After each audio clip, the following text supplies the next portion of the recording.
50 กว่าปีจากโรงเรียนการค้าเข้าสู่สถาบันรัตนบริหารธุรกิจที่ได้รับการยอมรับจากสังคมอย่างกว้างขวางสามารถสร้างบัณฑิตรับใช้สังคมหลายพันคนซึ่งในโอกาสนี้ท่านปริญญาเอกสมเพชรรัตนสิมประธานสภาบริหารสถาบันรัตนบริหารธุรกิจได้ให้สัมภาษณ์ต่อสื่อมวลชนเมื่อบุรุษมานี้ว่า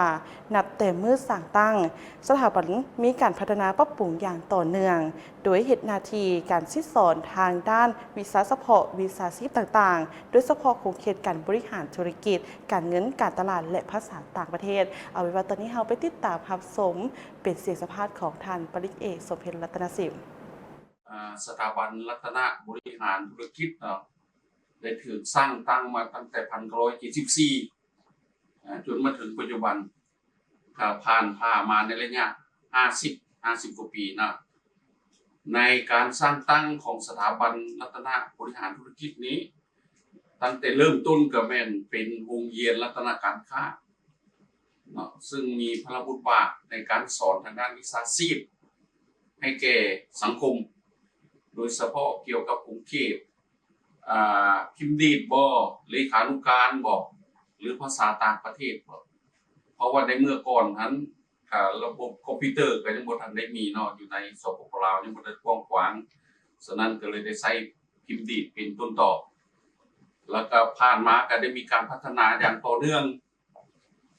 จนมาถึง1994จะเปลี่ยนจากโรงเรียนรัตนการค้ามาเป็นวิทยาลัยรัตนการค้านะแล้วก็หลังจากนั้นมาก็ได้มีการปรับปรุงเปลี่ยนมาเป็นวิทยาลัยรัตนบริหารธุรกิจและทำหน้าที่การซิดสอนทางด้านวิชาเฉพาะทางด้านวิชาชีพโดยเฉพาะกลุ่มกิจการบริหารได้รับอนุมัติสร้างตั้งจากกระทรวงศึกษาธิการและกีฬาให้สอนเกี่ยวกับการบริหารธุรกิจการบริหารการตลาดการบริหารการเงินภาษาอังกฤษก้าวขึ้นมาแต่ละบัดก้าวในระยะการสร้างตั้งผ่านมาทั้งสถาบันรัตนบริหารธุรกิจก็ได้ประกอบส่วนให้แก่การพัฒนาทรัพยากรมนุษย์ก็คือสร้างนักวิชาการให้แก่ศาสตร์และสังคมในจำนวนหลายหมื่นคนที่ได้จบออกไปและแต่ละคนก็สามารถมีเวียกงานทำประกอบวิชาชีพอยู่ในกลุ่มเขตธุรกิจต่างๆหรือธุรกิจส่วนตัวหรือประกอบส่วนนำภาครัฐและองค์การจัดตั้งต่างๆมีจำนวนหลายในกิจกรรมต่างๆนี้ทั้งสถาบันพวกเขาก็ถือเอา3ลักษณะและ5หลักมูลเป็นต้นต่อและในนั้นก็เส้นตัวอย่างประกอบส่วนนำกิจกรรมของทางภาครัฐก็เส้นตัวอย่างในวันสำคัญต่างๆเริ่มตั้งแต่พุทธเราเป็นเจ้าภาพเปิดกีฬามหาวิทยาลัยอาเซียนขึ้นมาทางพวกเขาก็ได้ประกอบส่วนสร้างบทเพลง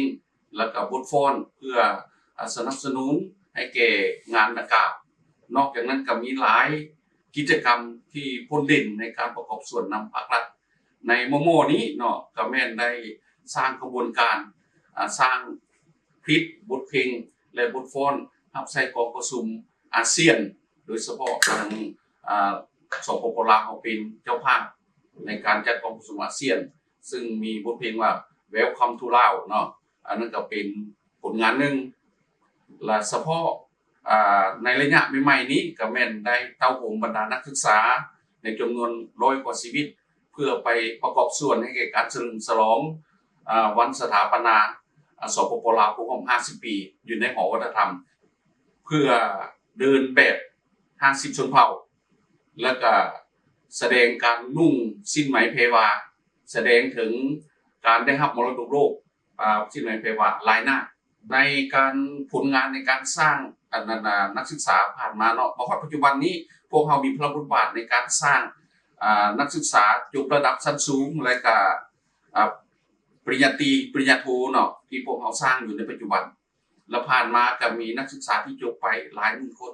แต่ละคนก็มีเวียกงานทำมีหน้าที่ตำแหน่งเป็นบุคคลที่อยู่ในแถวหน้าธุรกิจก็มีหลายคน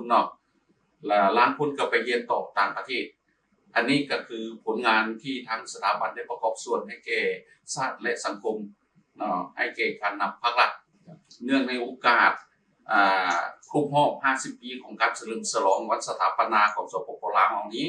เนาะในนามของทางข้าพเจ้าเองก็คือทางนายทางคณะครูอาจารย์ขออวยชัยให้พรแก่การนำภาครัฐ